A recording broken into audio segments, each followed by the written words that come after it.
Assalamu alaikum student. I'm Dr. Rahat Amri. I'm here with your course Animal Forming Function 2. Today is our fourth lecture which is about communication 1. जब हम communication की बात करते हैं कि communication क्या है, किसी भी एनिमल का किसी दूसरे एनिमल के साथ कम्युनिकेट करना, या हम बाहर से जो स्टिमुलस देखते हैं, ये एक्सटर्नल स्टिमुलस देखते हैं, इन्वायरमेंटल स्टिमुलाई देखते हैं, ठीक है, उसके अगेंस्ट हमारी बॉडी, उसके अकॉर्डिंग हमारी बॉडी कैसे वर्क करती है या उसका कैसे रिस्पॉन्स देती है, ये सारी चीज़ें आ जाती हैं कम्युनिकेशन में। जब हम कम्युनिकेशन की बात करते हैं कि हम कोई चीज़ देख रहे हैं, हमारी कुछ विजन में आ रहा है, कुछ हम सुन रहे हैं, ठीक है, तो ये सारी चीज़ें, किसी साउंड के अगेंस्ट हमारा रिएक्शन, हमारा रिस्पॉन्स, किसी विजन के अगेंस्ट हमारा रिएक्शन या रिस्पॉन्स, ये कैसे हम करते हैं। तो जब हम ये सब चीज़ें सोचते हैं तो हमारे माइंड में सबसे पहले आता है हमारा ब्रेन, हमारा नर्वस सिस्टम। तो कोऑर्डिनेशन को हम in other word nervous coordination भी कह सकते हैं। कम्युनिकेशन को हम नर्वस सिस्टम से भी रिलेट कर सकते हैं, ठीक है। नर्वस सिस्टम क्या है या नर्वस कोऑर्डिनेशन क्या है? Nervous coordination is brought about by mean of nervous system which is the quickest way of communication in the body of animal by electrochemical messages called nerve impulse. अगर इस diagram को, इस pathway को देखें, सब first of all हम कोई stimulus देखते हैं, कोई इन्वायरमेंटल स्टिमुलस देखते हैं, ठीक है। कुछ कोई चीज़ हमने देखी है और हमारी जो आइज़ हैं, उन्होंने उनमें जो रिसेप्टर्स हैं, फॉर एग्जांपल रिसेप्टर्स जो हैं वो हमारी आई हैं, ठीक है, उन्होंने एक मैसेज या एक स्टिमुलस को कैरी किया है, ठीक, रिसीव किया है। अब वो स्टिमुलस हमारे रिसेप्टर के थ्रू जाएगा हमारे ब्रेन में, सेंट्रल नर्वस सिस्टम में, ठीक है। सेंट्रल नर्वस सिस्टम उस मैसेज को रीड करेगा, रीड करने के बाद वो इफेक्टर तक मैसेज कन्वे करेगा कि इफेक्टर रिस्पॉन्स शो करें उस स्टिमुलाई के अगेंस्ट या उस स्टिमुलस के अगेंस्ट जो हमारी आंखों ने देखा, जो हमारे रिसेप्टर ने रिसीव किया, ठीक है। तो स्टिमुलस जो है उसको हम नर्व इम्पल्स भी कहते हैं। ये इलेक्ट्रोकेमिकल मैसेज है जो कि रिसेप्टर के थ्रू हमारे ब्रेन में और ब्रेन से हमारे इफेक्टर में आता है और हम रिस्पॉन्स शो करते हैं। तो ये पूरा पाथवे है कि नर्वस कोऑर्डिनेशन कैसे होती है। Nervous system is consist of two types of tissues. The first one is neuron and the second one is neuroglia. सबसे पहले हम देख लेते हैं कि न्यूरोग्लिया क्या है। These are the smaller cells which separate neurons from an other neuron, ठीक है। माइलिनेटेड शीट से कवर होते हैं ये, और फेगोसाइटिक इनका फंक्शन होता है। फेगोसाइटिक टाइप फंक्शन क्या है? फॉर एग्जांपल कोई भी फॉरेन पार्टिकल या फॉरेन मटेरियल, बैक्टीरिया वगैरह कोई आता है हमारे ब्रेन के अंदर, तो उसको इंगल्फ करते हैं, ठीक है। उसके अराउंड वेसिकल्स बना लेते हैं और फिर उसको इंगल्फ कर देते हैं, ठीक है। ये जो न्यूरोग्लिया सेल्स हैं ये ब्रेन को नरिश करते हैं, ठीक, ब्रेन सेल्स को नरिश करते हैं, और वहाँ से जो एक्स्ट्रा फ्लूइड होता है या ये जो फॉरेन पार्टिकल होते हैं उनको फेगोसाइटिक फंक्शंस के थ्रू इंगल्फ कर देते हैं, ठीक है। The second one is neuron. Neuron is a special kind of animal cell which can generate and conduct electrical current. किसी भी एनिमल के सेल का स्पेशल टाइप, किसी भी एनिमल के सेल की एक स्पेशल टाइप है जो कि इलेक्ट्रिकल करंट को या इलेक्ट्रिकल वेव्स को जनरेट करती है और कंडक्ट करती है। अब यहाँ पे इलेक्ट्रिकल करंट क्या है? यहाँ इलेक्ट्रिकल करंट होता है मूवमेंट ऑफ चार्जेस। लेकिन अगर हम न्यूरॉन की बात करेंगे तो न्यूरॉन में जो इलेक्ट्रिकल करंट है वो मूवमेंट ऑफ आयंस है अक्रॉस द मेम्ब्रेन। आयन की मूवमेंट, वहाँ पे इलेक्ट्रिकल करंट मूव कर रहा होता है। यहाँ पे न्यूरॉन की, अगर न्यूरॉन की सेंस में हम बात करें तो इलेक्ट्रिकल करंट जो है वो मूवमेंट ऑफ आयंस है अक्रॉस दी मेम्ब्रेन या प्लाज्मा मेम्ब्रेन, सेल मेम्ब्रेन, ठीक है, जहाँ भी न्यूरॉन पाए जाते हैं। अगर न्यूरॉन का स्ट्रक्चर देखें, सबसे पहले है जी दीज आर दी डेंड्राइटस, ठीक, this is the cell body. Cell body के अंदर न्यूक्लियस है और सेल बॉडी के आगे एक्सटेंशंस हैं, ब्रांचेस हैं जिनको हम डेंड्राइटस कहते हैं, ठीक है। और इसकी आगे सेल बॉडी से आगे एक सिलेंड्रिकल स्ट्रक्चर है जिसको एक्सॉन कहते हैं। एक्सॉन के ऊपर लिपिड की बनी हुई माइलिनेटेड शीट होती है। ये जो आपको येलो कलर की नज़र आ रही है, ये लिपिड की इंसुलेशन है, लिपिड की बनी होती है। इसको हम माइलिनेटेड शीट कहते हैं या इनगल्फ कह लें, कवरिंग कह लें, ठीक। और दरमियान में ये कुछ हिस्सा छोड़ के गैप है। माइलिनेटेड शीट जो है वो थ्रू आउट दी एक्सॉन नहीं है, बल्कि कुछ पार्ट पे है, फिर दरमियान में थोड़ा सा गैप है, देन नेक्स्ट पार्ट पे है, फिर गैप है। तो ये जो गैप्स हैं बिटवीन माइलिनेटेड शीट, इसको हम कहते हैं नोड ऑफ रैनवेयर, ठीक है। कुछ एक्सॉन्स में, कुछ वर्टिब्रेट्स में माइलिनेटेड शीट के ऊपर एक और कवर होता है शिवॉन सेल का, ठीक है। शिवॉन सेल एक एक्स्ट्रा कवरिंग प्रोवाइड करते हैं और ये माइलिनेटेड शीट के ऊपर होते हैं, ठीक है। ये है और ये टर्मिनल एक्सॉन का टर्मिनल एंड है, ठीक है। ये टर्मिनल नर्व्स है, ये नर्व एंडिंग है कह लें इसको।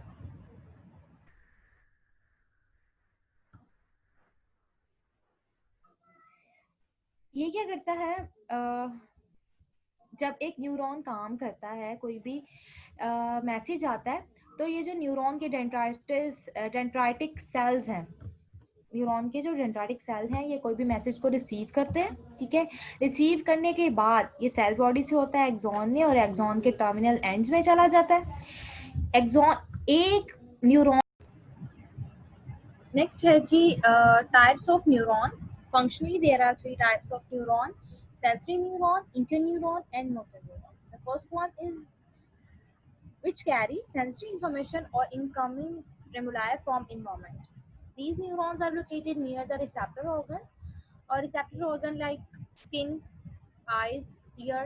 स्किन जो है हमारी वो टेम्परेचर के स्टिमुलस को कैरी करती है, ठीक है। सेंसरी इंफॉर्मेशन हमने लास्ट लेक्चर में देखा था कि वहाँ पे सेंसरी ग्लैंड्स होते हैं जो कि सेंस करते हैं किसी भी इन्वायरमेंटल चेंज को, किसी टेम्परेचर चेंज को।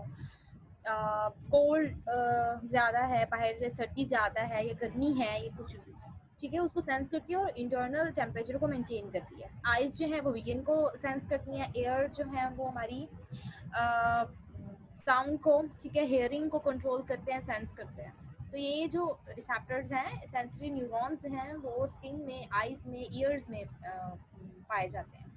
Inter neuron, inter mean mid, ठीक है। इंटर न्यूरॉन का फंक्शन ये है कि ये सेंसरी और मोटर न्यूरॉन के दरमियान में लिंकेज प्रोवाइड करते हैं, ठीक है। मैसेज सेंसरी न्यूरॉन से लेके मोटर न्यूरॉन तक कन्वे करते हैं, ठीक है। सेंसरी न्यूरॉन के आगे जो लिंकेज होता है, या आगे लिंक जो होता है, नेटवर्क होता है न्यूरॉन, इंटर न्यूरॉन का होता है। ये मैसेज कन्वे करते हैं सीएनएस में, और सीएनएस से दोबारा मैसेज लेके आते हैं और मोटर न्यूरॉन को कन्वे करते हैं, ठीक है। ये न्यूरॉन्स ब्रेन और स्पाइनल कॉर्ड में होते हैं। Motor neuron take command of the control system of to the effector. अब जो ब्रेन से मैसेज आ रहा है वो मोटर न्यूरॉन में आएगा। मोटर न्यूरॉन कहाँ होते हैं? इफेक्टर साइड्स में, ठीक है। वो वहाँ पर जहाँ जिस हमारी बॉडी के जिस पार्ट ने इफेक्ट शो करना है, ठीक है, हमारी मसल्स में, हमारे ग्लैंड में, ठीक है।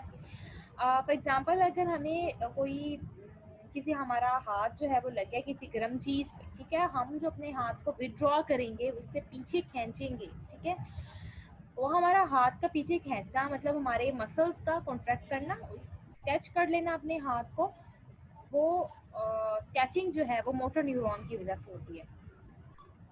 ये थ्री टाइप्स है न्यूरॉन की। This is the motor neuron, ये इसकी सेल बॉडी है और न्यूक्लियस है। ये जो ब्रांचेस लाइक स्ट्रक्चर हैं, ये डेंड्राइटिस है। ये इसका एक्सॉन है और जो माइलिनेट शीट से कवर है, और इनकी जो टर्मिनल एंडिंग है वो किसी भी मसल के साथ अटैच होती है, ठीक है। ये सेंसरी न्यूरॉन है, इसमें डेंड्राइटिक ब्रांचेस नहीं होती, और ये एक्सॉन है इसका, रिसेप्टर सेल है ये। फिर नेक्स्ट इसका एक्सॉन है। एक्सॉन के टर्मिनल पे, एक्सॉन जहाँ पे ख़त्म होता है वहाँ पर सेल बॉडी होती है, और फिर हैं इसके terminal points, terminal ends. This is the inter neuron, ये ब्रांचेस हैं इसकी, जो डेंस ब्रांचेस होती हैं, इसका डेंड्राइटिस जो है वो डेंस होते हैं। फिर सेल बॉडी है, और ये एक्सॉन है। इसका जो एक्सॉन है वो नॉन माइलिनेटेड होता है, इस पर कोई भी माइलिनेटेड शीट नहीं होती, अनकवर्ड होता है, ठीक है, इसके ऊपर कोई बेल्ट नहीं होता, और ये इसकी टर्मिनल एंडिंग है। What is the what is a nerve impulse? Nerve impulse is a wave of electrochemical changes which travel along the length of neuron involving chemical reaction and movement of ion across the cell membrane. Cell membrane के across cell membrane में जो electrochemical waves produce होती हैं किसी भी stimulus को देखकर या किसी भी स्टिमुलस के साथ जो इलेक्ट्रोकेमिकल वेव्स प्रोड्यूस होती हैं और उन इलेक्ट्रोकेमिकल वेव्स की वजह से जो आयन मूव करते हैं inside and outside of the membrane across the membrane, ठीक है, उसको कहते हैं nerve impulse.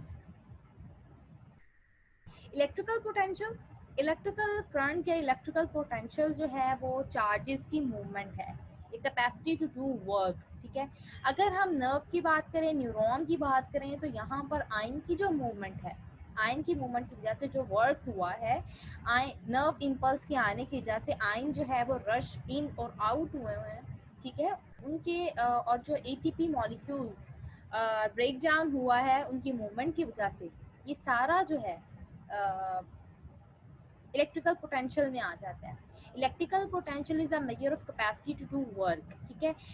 It represent a type of stored energy in the form of ATP which manifests during the separation of charges across barrier। अब जो potential membrane का जो plasma membrane या सेल मेम्ब्रेन की जो में इनसाइड और आउटसाइड, इनर साइड या आउटर साइड पे जो चार्जेस की डिस्ट्रीब्यूशन हुई हुई है नर्व इम्पल्स की वजह से, उन चार्जेस में चेंजेस आना या उन चार्जेस का डिस्टर्ब होना, उन चार्जेस के डिस्टर्ब होने से या चेंज होने से जो एनर्जी ब्रेक डाउन होती है, तो ये सारा जो वर्क हुआ है ये इलेक्ट्रिकल पोटेंशियल में आ जाता है, ठीक है। इलेक्ट्रिकल पोटेंशियल इसकी जो मेजरमेंट है उसको हम इलेक्ट्रिकल पोटेंशियल कहते हैं। जब मेम्ब्रेन रेस्ट पे होती है तो इसका जो इलेक्ट्रिकल पोटेंशियल है वो -70 मिली वोल्ट होता है। जैसे ही कोई मेम्ब्रेन वर्क करती है तो उसका जो इलेक्ट्रिकल पोटेंशियल है वो भी चेंज हो जाता है with the movement of ion. Membrane potential, the electrical potential that exists across a cell membrane is known as membrane potential, ठीक है। In case of neuron, the charges are negative or positive ion। जो inside है plasma membrane की उसको cytosol बोलते हैं, ठीक है। प्लाज्मा मेम्ब्रेन के जो अंदर वाला पार्ट है या इनर साइड है उसको साइटोसोल कहते हैं, और जो आउटर साइड है उसको एक्स्ट्रा सेलुलर फ्लूइड कहते हैं, ठीक। जो इनसाइड है वो नेगेटिवली चार्ज है क्योंकि इसमें नेगेटिव आयंस हैं, क्लोरीन आयंस हैं, लार्ज आयंस होते हैं ये साइज में भी और चार्ज में भी, ठीक है। और इसमें इनऑर्गेनिक नेगेटिव इनऑर्गेनिक सॉल्ट्स हैं, प्रोटीन्स हैं, प्रोटीन की जो है वो नेगेटिवली चार्ज होती हैं, और इसमें फॉस्फोरस आयंस हैं, और दूसरे जो नेगेटिव आयंस हैं वो इनर साइड में ज़्यादा हैं।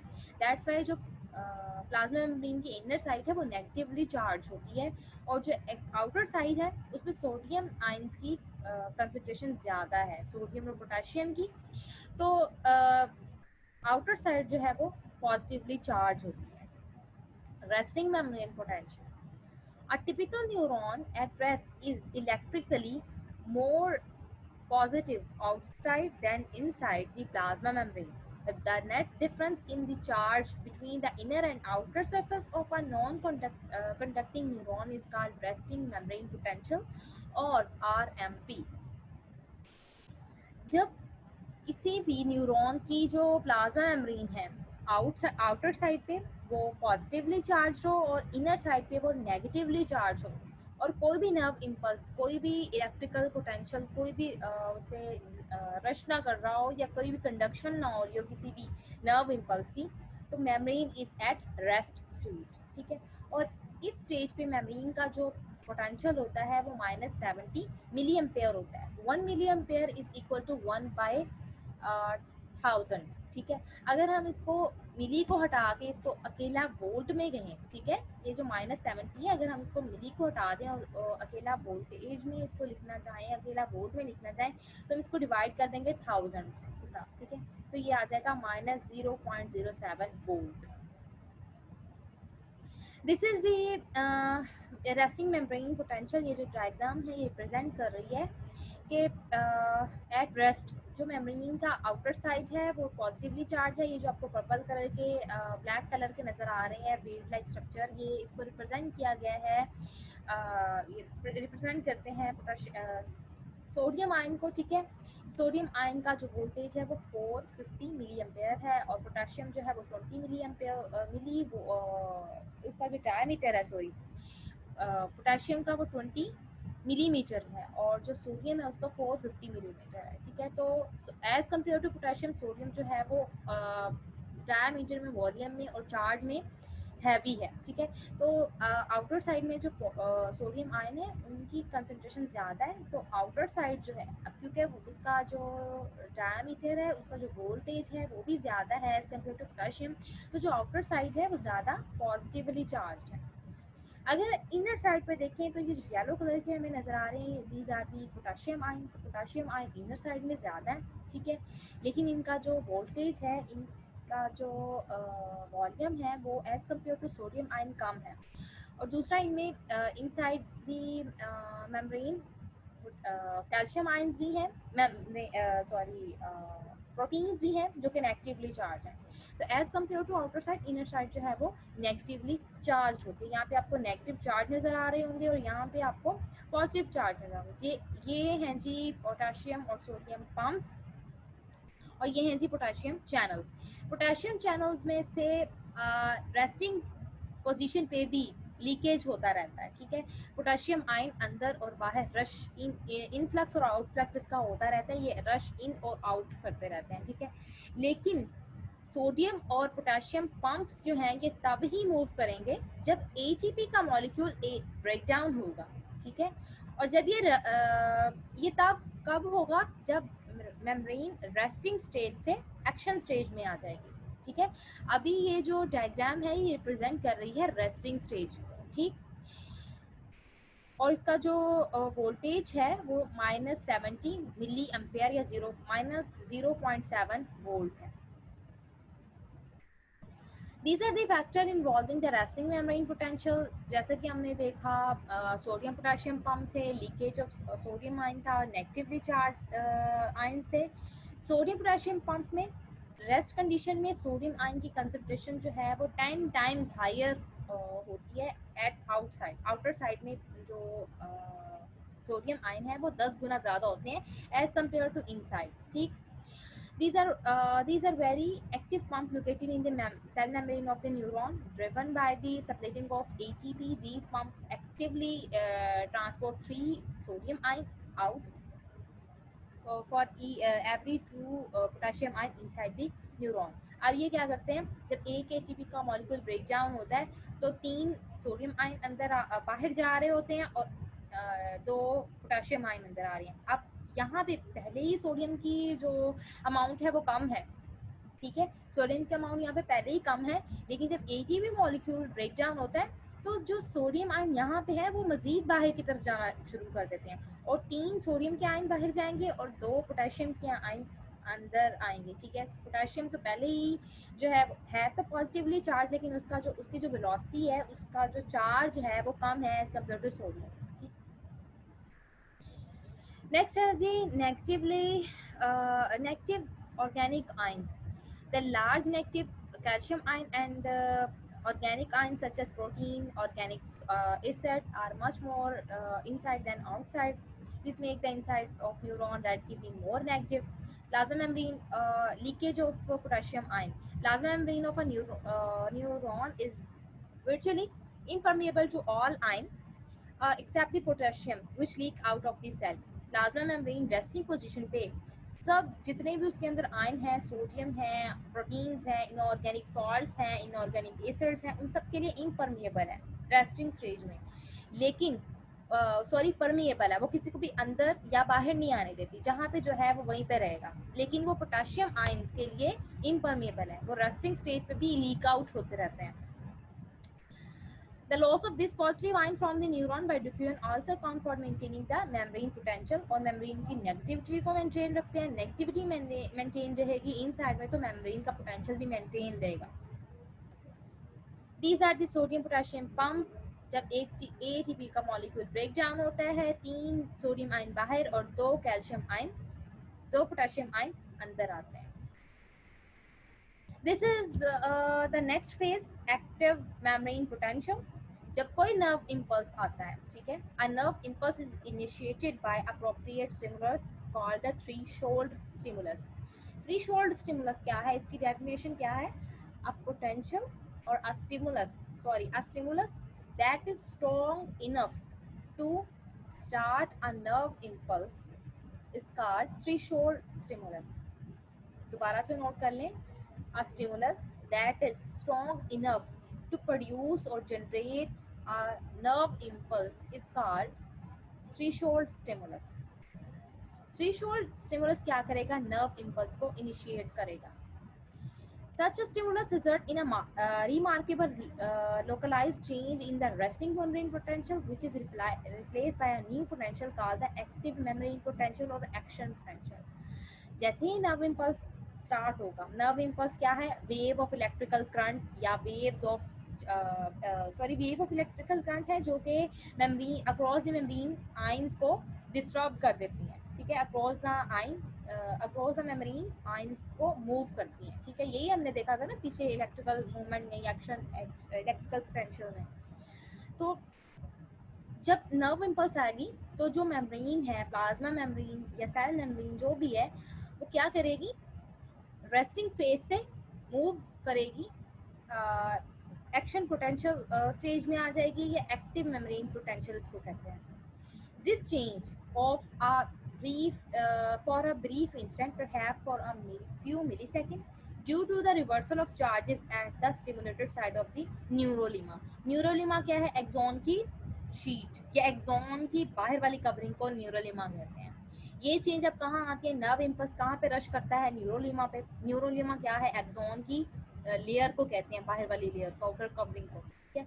ये नर्व इम्पल्स रश करेगी एक्सॉन के ऊपर, कंडक्शन ऑफ नर्व इम्पल्स हो जाएगा, और मेम्ब्रेन का जो पोटेंशियल है रेस्टिंग से में जो जो रेस्टिंग स्टेज में -70 था, वो एक्शन या प्रोटीन एक्टिव प्रोटीन पोटेंशियल में वो +40 मिली एम्पेयर हो जाएगा, या 0.04 वोल्टेज हो जाएगा, 40 मिली वोल्ट हो जाएगा, या 0.04 वोल्ट हो जाएगा। These are the factors involving active membrane potential. इस डायग्राम को हम नेक्स्ट एक्सप्लेन करते हैं। ये जो डायग्राम है इसकी एक्सप्लेनेशन ये है। 3 फेजेस होते हैं जब एक नर्व इम्पल्स स्टार्ट होता है, डीपोलराइजेशन, रीपोलराइजेशन, हाइपरपोलराइजेशन। डीपोलराइजेशन क्या है, जब एक मेम्ब्रेन रेस्ट पोजीशन पे होती है, थ्रेशोल्ड पोटेंशियल आता है, थ्रेशोल्ड स्टिमुलस आता है, तो क्या होता है, नर्व इम्पल्स स्टार्ट होती है। नर्व इम्पल्स स्टार्ट होती है तो जो प्रोटीन पोलराइज फॉर्म में होती है वो डीपोलराइजेशन स्टार्ट करती है, वो डीपोलराइज होना स्टार्ट होती है। The activation of gate of sodium channels open rapidly, causing an influx of sodium ion. अब जो पिछली डायग्राम में हमने देखे थे sodium and potassium activation pumps या एक्टिवेशन गेट्स, ये वाले, ये जो गेट्स हैं, ये पंप है, इनके यहाँ पे गेट्स लगे होते हैं, ठीक है। सोडियम पंप का जो गेट है, ये सोडियम पोटेशियम पंप का गेट जो है वो सोडियम आयन के लिए खुल जाएगा, और सोडियम आयन अंदर की तरफ मूव करना स्टार्ट कर देंगे। जब डीपोलराइजेशन होगी, सोडियम आयन अंदर की तरफ मूव करना स्टार्ट कर देंगे। ये है यहाँ पे, ये रेस्टिंग है, और ये सेकंड फेज है। जैसे ही थ्रेशोल्ड पोटेंशियल आया, क्या हुआ, ये सेकंड फेज स्टार्ट हो गई, पंप का ये गेट जो है वो खुल गया, सोडियम आयन जो बाहर थे वो इनफ्लक्स होने लगा, उनका अंदर की तरफ मूव करने लगे, ठीक है।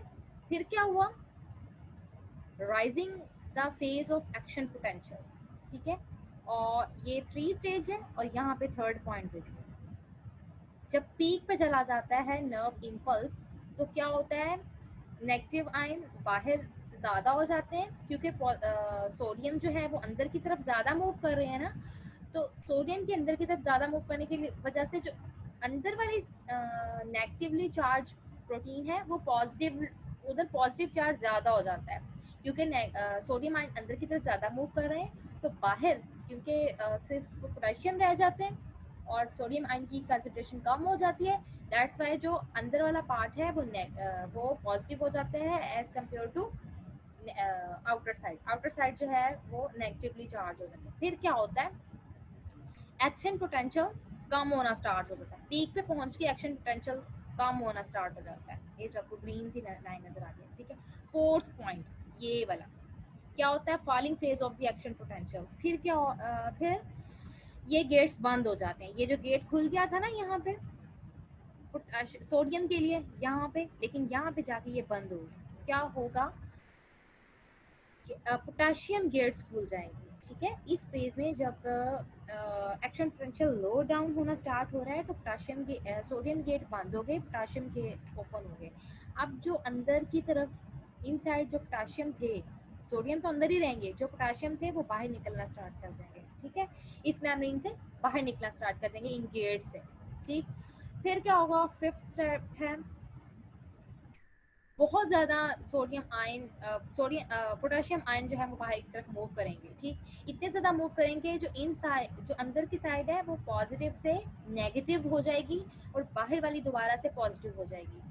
और ये जो इनसाइड है वो नेगेटिव से भी बहुत ज़्यादा नेगेटिव हो जाएगी। जितनी उसकी कंसंट्रेशन थी ना -40, उससे भी बहुत ज़्यादा कम हो जाएगी।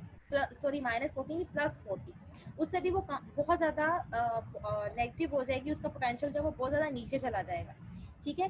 जब और उससे भी कम हो जाएगा जितनी वो रेस्टिंग स्टेज पे जितनी इनसाइड नेगेटिवली चार्ज होती है ना, उससे भी इसका पोटेंशियल जो है पोटेशियम आयन के बाहर मूव करने की वजह से उससे भी ज़्यादा कम हो जाएगा और वो बहुत ज़्यादा नेगेटिव हो जाएगी, ठीक। ये जो रेड कलर की लाइन आपको नज़र आ रही है ये रेस्टिंग मेम्ब्रेन पोटेंशियल के, लेकिन ये ग्राफ में आप देख रहे होंगे कि ये पीक जो है वो इससे भी नीचे चली गई है, ठीक है। इस कंडीशन को हम कहते हैं अंडरशूट, मतलब अपनी रेस्टिंग पोजीशन से भी नीचे चले जाना। इसको मैं आपको नेक्स्ट डायग्राम में भी अच्छी तरह से समझा देती हूँ। ये रिपोलराइजेशन क्या है, सोडियम आयन डीपोलराइजेशन में क्या था, सोडियम चैनल के जो गेट्स थे वो खुल गए थे और सोडियम आयन ने इनसाइड मूव करना स्टार्ट कर दिया था और पोटेंशियल -70 से +40 हो गया था, ठीक है। रिपोलराइजेशन क्या है, ये जब पीक पे पहुंचकर दोबारा से कम होना स्टार्ट हो जाता है नर्व इम्पल्स का एक्शन, ठीक है। उसमें क्या होता है, सोडियम आयन जो डीपोलराइजेशन में खुल गए थे, ओपन हो गए थे, रीपोलराइजेशन में वो क्लोज हो जाएंगे। सोडियम आयन की अंदर इनसाइड आना बंद हो जाएंगे, पोटेशियम चैनल्स खुल जाएंगे और वो बाहर की तरफ मूव करना स्टार्ट कर देंगे मेम्ब्रेन से, ठीक है। डीपोलराइजेशन में अंदर किन्होंने मूव करना है, सोडियम आयन ने। रिपोलराइजेशन में बाहर की तरफ मूव करना है पोटेशियम आयन ने, ठीक है।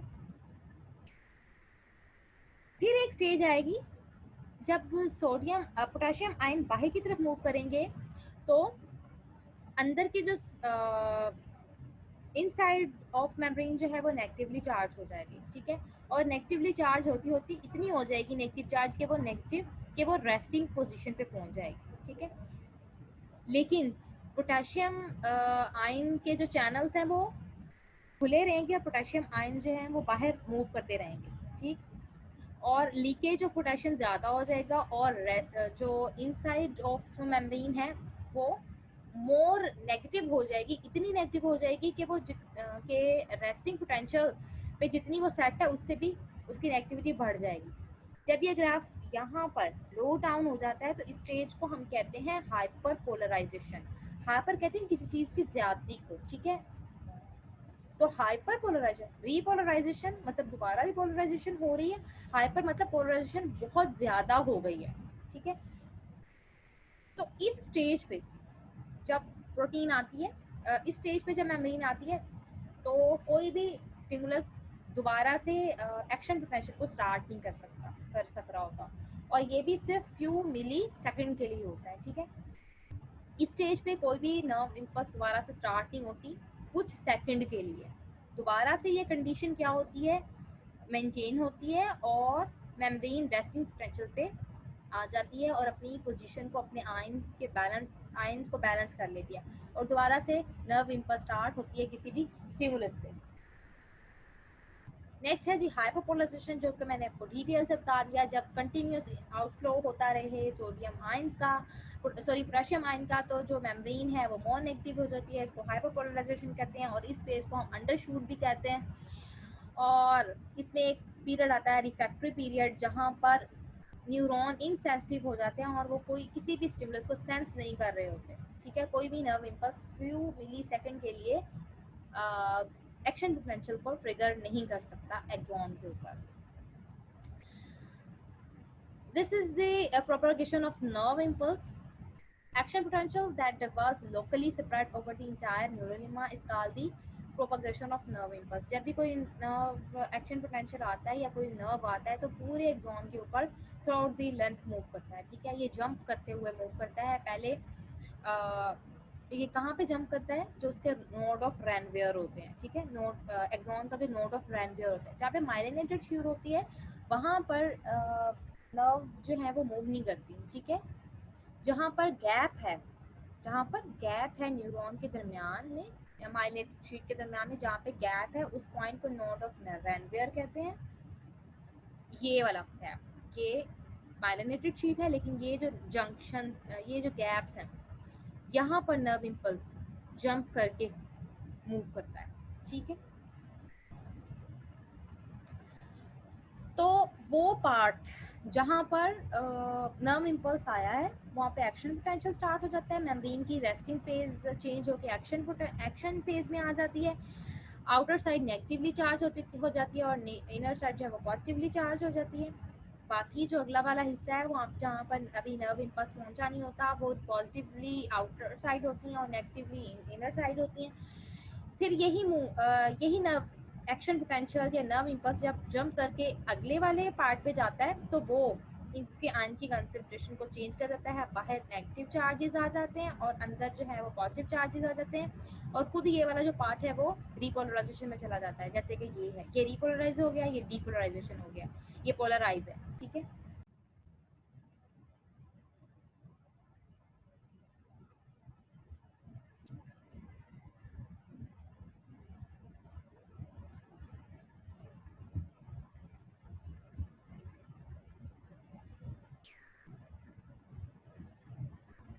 ठीक है। ऑल और नन लॉ क्या है? This law states that all the axon fire will fire at full power or not at all.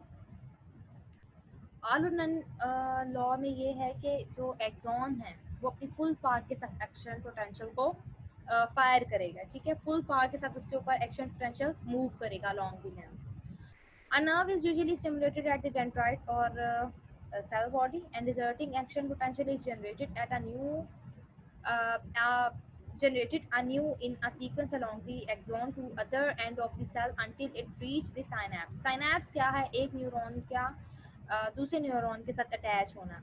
कोई भी नर्व इम्पल्स किसी एक न्यूरॉन के साथ जब में आता है, जब उसको सेंस करता है, तो डेंड्राइटस या सेल बॉडी उसको एक न्यूरॉन की स्टिमुलस को सेंस करती है। डेंड्राइटस से मैसेज होता हुआ सेल बॉडी में, और सेल बॉडी से ये जो पार्ट है न्यूरॉन का, ये मैसेज को, ये स्टिमुलस को सेंस करता है। यहाँ से मैसेज सेल बॉडी में जाता है, सेल बॉडी से एक्सॉन में जाता है, और एक्सॉन से उसके टर्मिनल एंड में। ये जो टर्मिनल एंड होते हैं वो अगले न्यूरॉन की डेंड्राइटस के साथ अटैच होते हैं। ठीक है, इसके एक्सॉन इसके टर्मिनल एंडिंग और अगले जो न्यूरॉन है उसके डेंड्राइटस के अटैच होने के दरमियान में एक छोटा सा माइक्रोस्कोपिक गैप होता है। ठीक है, उस माइक्रोस्कोपिक गैप को कहते हैं साइनैप्स। जहाँ पर दो न्यूरॉन की आपस में जंक्शन होती है, उसको कहते हैं synapse.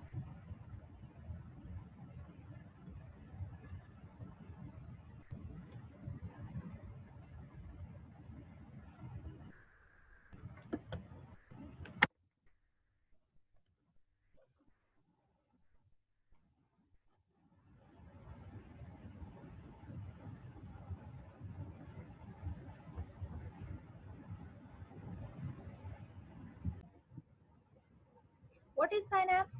Synapse is a unique junction that control the communication between neurons. The consecutive neurons are so arranged that axon ending of one neuron is connected to the dendritus or the cell body of other। जहाँ पर एक axon जहाँ दो neuron conjunctively attach होते हैं, तो first one की जो टर्मिनल एंड होते हैं वो या एक्सॉन होता है, वो दूसरे वाले के डेंड्राइट्स या सेल बॉडी के साथ अटैच होता है.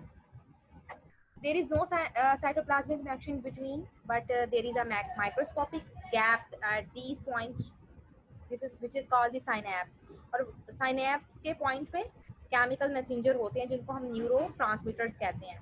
और उनकी एग्जांपल हैं एसिटाइलकोलिन, डोपामिन या सीरोटोनिन. ये क्या करते हैं, दो न्यूरॉन को आपस में कम्युनिकेट करने में हेल्प करते हैं. जब साइनैप्स से न्यूरॉन नर्व इम्पल्स जंप करके एक न्यूरॉन से दूसरे न्यूरॉन पे जाता है, तो साइनैप्स के पॉइंट पे ये जो न्यूरो ट्रांसमीटर्स हैं ये रिलीज होते हैं. ठीक है, और ये हेल्प करते हैं उसको जंप करने में, नर्व इम्पल्स को जंप करने में एक न्यूरॉन से दूसरे न्यूरॉन में. इसका जो तीन मेजर कंपोनेंट हैं, pre synaptic membrane, synaptic cleft और post synaptic membrane. Junction through the synapse. Action potential reach the presynaptic membrane. Calcium channel open cause an influx of calcium ion, which in turn causes a synaptic vesicle to fuse with the membrane. Synaptic vesicle release the neurotransmitter molecule into the synaptic cleft, which bind to the receptor present on the postsynaptic membrane. This binding open the specific ion channel of the postsynaptic membrane, thus generating an action potential in it. अब क्या होता है, ये axon है एक किसी एक neuron का. जब वहाँ से ये एक न्यूरॉन है, इसमें नर्व इम्पल्स आ रहा है इसके एक्सॉन पे. ठीक है, इसका जो एक्सॉन है यहाँ पर अटैच हो रहा है दूसरे एक्सॉन के डेंड्राइट्स के साथ या सेल बॉडी के साथ. ठीक है, तो वो पॉइंट जहाँ पर इसके टर्मिनल एंड ने या एक्सॉन के टर्मिनल एंड ने दूसरे के सेल बॉडी या डेंड्राइट्स के साथ अटैच होना है, उस अटैचमेंट से पहले ये व्यू है. ठीक है, उस अटैचमेंट से पहले ये व्यू है. उस अटैचमेंट से पहले जो ये एक साइनैप बनता है उसको प्री साइनेप्टिक मेम्ब्रेन कहते हैं. उसमें कैल्शियम चैनल्स होते हैं. कैल्शियम चैनल्स क्या होते हैं, ये जो वेजिकल बना देते हैं कैल्शियम. उन वेजिकल में क्या होते हैं, साइनेप्टिक वेजिकल में कैल्शियम आयंस होते हैं. जब मैसेज यहाँ पे आता है, ठीक है, तो न्यूरोट्रांसमीटर्स रिलीज होते हैं, डोपामीन, सीरोटोनिन या एसिटाइलकोलिन. जब वो ट्रांसमीटर रिलीज होंगे तो जो कैल्शियम आयन है वो प्री साइनेप्टिक मेम्ब्रेन है उसके साथ अंदर डिफ्यूज हो जाएंगे. कैल्शियम आयन के डिफ्यूजन से जो यहाँ पर पंप्स लगे हुए हैं, कैल्शियम पंप्स, वो एक्टिवेट हो जाएंगे. उन कैल्शियम आयंस को, वो जो कैल्शियम आयन है इन पंप्स के साथ अटैच होंगे, बाइंड करेंगे. जब वो अटैचमेंट होगी, बाइंडिंग होगी, तो पोस्ट मेम्ब्रेन जो है वो एक्टिव हो जाएगी नर्व इम्पल्स को लेने के लिए. ठीक है, उस नर्व इम्पल्स को कैच करने के लिए.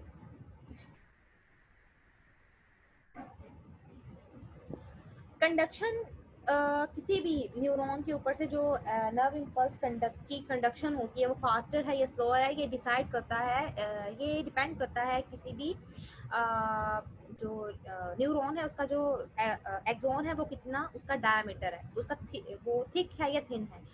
वो न्यूरॉन जिनके एक्सॉन थिक होते हैं, जिनके ऊपर माइलिनेटेड शीट थिक होती है, उसमें से एक्शन पोटेंशियल स्लो मूव करता है. ठीक है, उसकी वेलोसिटी जो है वो स्मॉलर होती है क्योंकि जो माइलिनेटेड शीट है वो पहले ही लिपिड की बनी होती है, इंसुलेटिंग होती है. वो अपनी ऊपर से आयन, वो अपने अंदर से आयन को मूव करने नहीं देती, वो एज अ बैरियर एक्ट करती है. ठीक है, along axon A with large diameter transmit nerve impulse faster than the smaller. अगर किसी एक्सॉन की जो लेंथ है वो ज़्यादा होगी तो वो नर्व इम्पल्स को ज़्यादा तेज़ी से मूव कर सकेंगे. ठीक है, वो एक्सॉन जो कि नॉन माइलिनेटेड हैं, उनमें उनका अगर डायमीटर ज़्यादा है तो उनमें से जो नर्व इम्पल्स है वो फास्टरली मूव करेगी as compare to the smaller one. सबसे जो लार्जेस्ट एक्सॉन है वो सिक्वेड के हैं। इसका डायमीटर जो है ओवर 1 मिलीमीटर है और ये 36 मिली 36 मिनट पर सेकेंड के हिसाब से या वेलोसिटी से कंडक्ट करती हैं किसी भी मैसेज को, ठीक है। वर्टिब्रेट्स में इसका जो डायमीटर है वो 10 माइक्रोमीटर होता है और फिशेज और एम्फीबियन में इसका डायमीटर 50 माइक्रोमीटर होता है, ठीक है।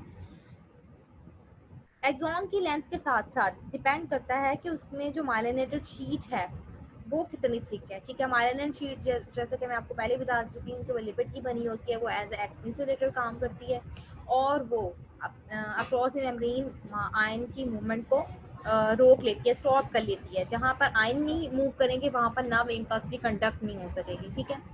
तो वो एक्सॉन्स जो कि नॉन माइलिनेटेड हैं वो जल्दी मैसेज कन्वे कर देते हैं या कंडक्शन में जल्दी फास्टर होती है as compare to myelinated axon, ठीक।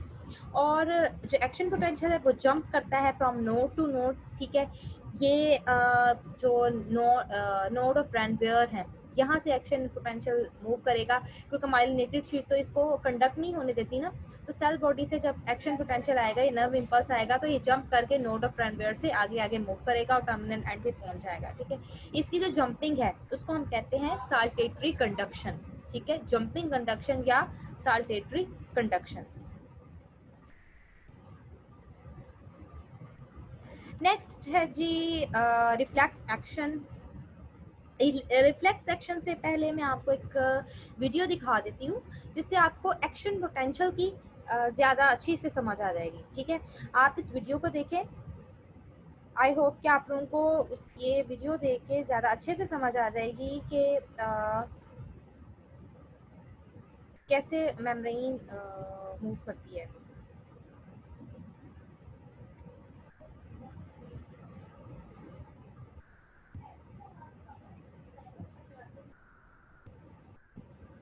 दिस वन, ये एक वीडियो है, इसमें आप देख सकते हैं। एक वीडियो है जिसमें आप देख सकते हैं कि एक्शन पोटेंशियल किस तरह से मूव करती है अलोंग दी न्यूरॉन। और ये न्यूरॉन के एक्सॉन है जो कि आउटर साइड जो है वो पॉजिटिवली चार्ज है, इनर साइड जो है वो नेगेटिवली चार्ज है। जैसे ही इसके ऊपर नर्व इम्पल्स आएगा तो ये वेव की तरह इसके जो चार्जेस हैं वो मूव करेंगे आउटर साइड और इनर साइड, ठीक है। इसमें इलेक्ट्रिकल वेव्स प्रोड्यूस होंगी इस तरह से। जहाँ जहाँ पर इलेक्ट्रिकल सिग्नल आएगा वहाँ पर चार्जेस जो हैं वो आउटर और इनर साइड चेंज होते रहेंगे। ये रेस्टिंग मेम्ब्रेन पोटेंशियल है।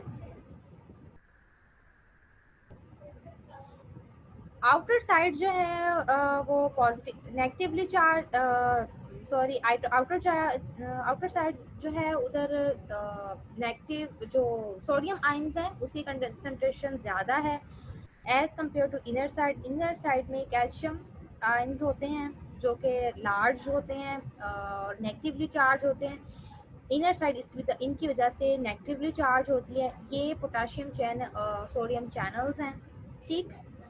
डीपोलराइजेशन की जब कंडीशन आती है तो ये पोटाशियम चैनल के में से गेट खुल जाते हैं और सोडियम सॉरी जब डीपोलराइजेशन की कंडीशन आती है तो ये जो सोडियम पोटाशियम चैनल में गेट खुल जाते हैं सोडियम आयन के लिए और सोडियम आयन बाहर से अंदर की तरफ मूव करते हैं, ठीक है।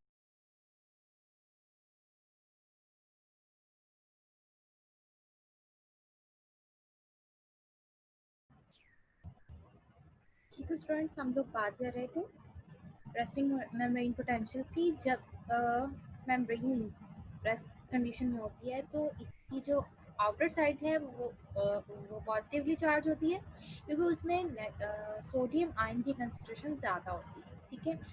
और जो इनर साइड है वो नेगेटिवली चार्ज होती है क्योंकि उसमें कैल्शियम आयन की कंसंट्रेशन जो है वो ज़्यादा होती है, ठीक। जब डीपोलराइजेशन की कंडीशन आती है तो सोडियम आयन पोटेशियम पंप जो है वो उनका गेट खुल जाता है और सोडियम आयन अंदर की तरफ मूव करते हैं, ठीक है।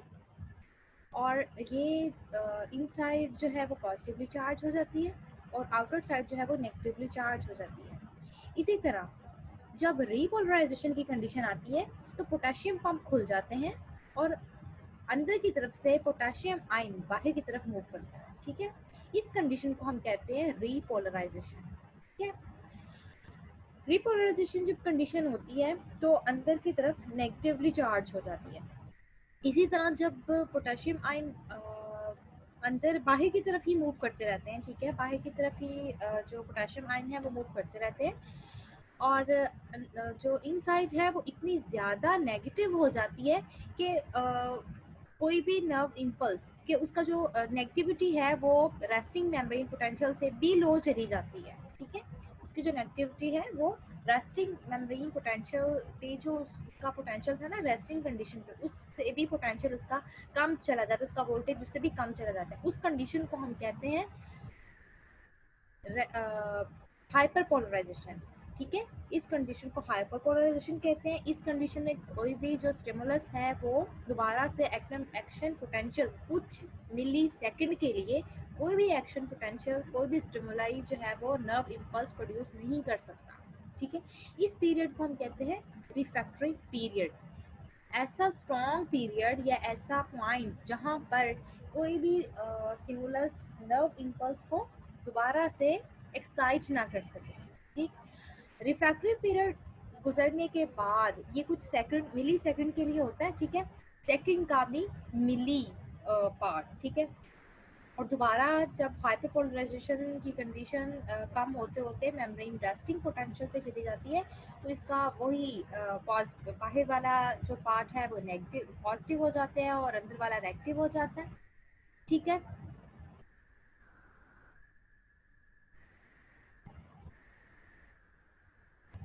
जब ये पोटाशियम सोडियम पंप वर्क करता है तो 3 सोडियम आयन बाहर की तरफ मूव करते हैं और एक एटीपी का मॉलिक्यूल ब्रेक डाउन होता है। जैसे ही एक एटीपी का मॉलिक्यूल ब्रेक डाउन होता है तो कैल्शियम आयन पोटेशियम आयन अंदर की तरफ मूव करता है। ठीक है, ये बेसिकली इस वीडियो को आपको दिखाने का मकसद ये था ताकि डायग्राम में आपको वो चीज़ें इतनी अच्छी से समझ नहीं आ सकती जितनी आप यहाँ पर एनिमेटेड देख के इसको वीडियो में देख के उसको मूव ऑफ आइन मूवमेंट ऑफ आइन देख के आपको समझ आ जाएगी जितनी ऐसी अच्छी तरह से। ठीक है, एक्शन पोटेंशियल वही वेव की तरह मूव कर रहा है। ठीक, जहाँ जहाँ से नर्व इम्पल्स गुजर रही है वहाँ पर चार्जेस जो हैं वो इंटरचेंज हो जाते हैं, आपस में चेंज हो जाते हैं। बाहर वाली जो जगह है वो नेगेटिव हो जाती है, बाहर वाली सरफेस नेगेटिव हो जाती है और अंदर वाली पॉजिटिव हो जाती है। ठीक है, तो ये रेस्टिंग से डीपोलराइज और रीपोलराइज और डीपोलराइज और रीपोलराइज और रेस्टिंग फेज में चले जाते हैं। ठीक है, इस कंडीशन को हम कहते हैं लोकल करंट या इलेक्ट्रोकेमिकल मैसेज।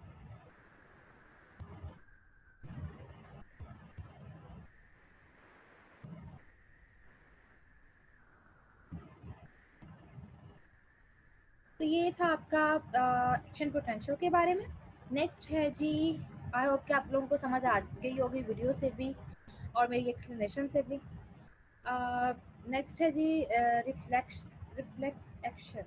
रिफ्लेक्स एक्शन क्या है? कोई भी ऑटोमेटिक या involuntary response of over muscle. ठीक है, इंटरनल एक्सटर्नल स्टिमुलाई की वजह से हम कोई ऑटोमेटिक या इनवॉलेंट्री रिस्पॉन्स शो करते हैं। बाजू का यूँ होता है कि हमारा हाथ किसी गर्म चीज़ पे लग जाता है या हमारी नी पे कोई चीज़ आके लगती है या चुभती है तो हम अपनी जरूरी से अपने नी को पीछे की तरफ मूव करते हैं। तो वो हम सोच समझ के तो नहीं ना करते कि अगर कोई चीज़ आके हमारे नी पे लगी है तो हम सोचेंगे फिर अपने मसल को स्ट्रेच करेंगे, कॉन्ट्रैक्ट करेंगे। ठीक है, ये जो इनवॉलंटरी या ऑटोमेटिक रिस्पॉन्सेज होते हैं इनको कहते हैं रिफ्लेक्स एक्शन।